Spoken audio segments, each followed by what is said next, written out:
allyship. We see a lot of people throwing statements around. We see a lot of people throwing money around.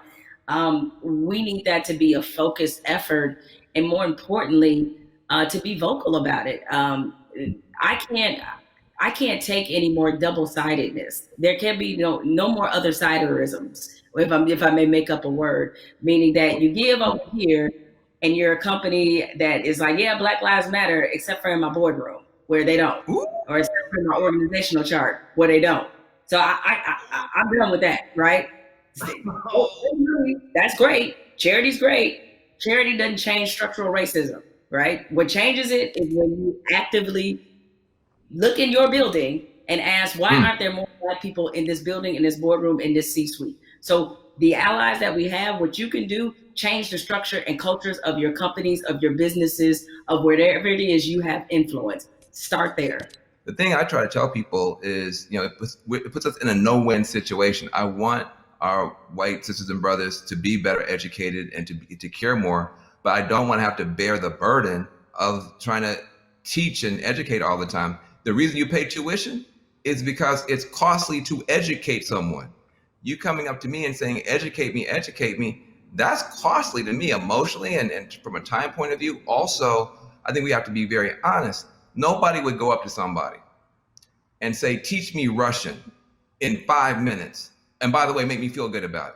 Right? I mean, you wait, hold on a second. Like, you want me to teach you about racism, which is the history of race in America is just as complicated as Russian.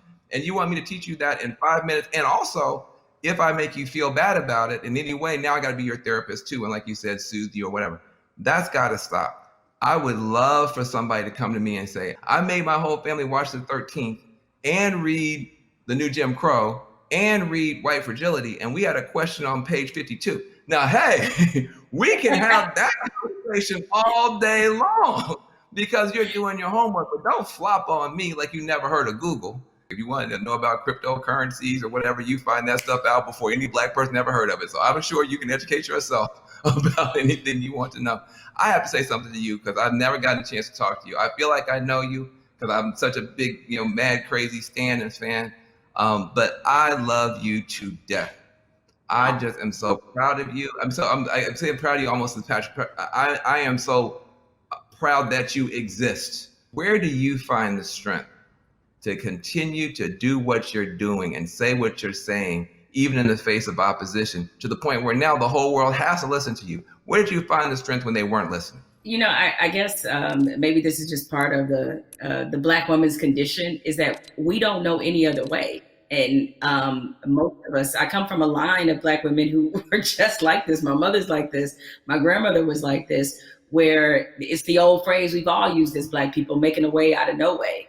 And scream until they hear you. You know what I'm saying? Is that because the opposite, to do the opposite of that is what? Is that I can't even afford to do that. I don't know any other mode but to fight for what's right, but to try to stand on the right side of history, but to speak for people who don't have a voice or a platform as large as mine, because somebody did it for me. What advice do you have for people who want to have these conversations, maybe not as well spoken, not as well read as you might be, but who really are sincere and want to have a conversation? I think you have to start from a point of honesty and being real about what some of your beliefs, prejudice, biases are, where they come from, why you learned them.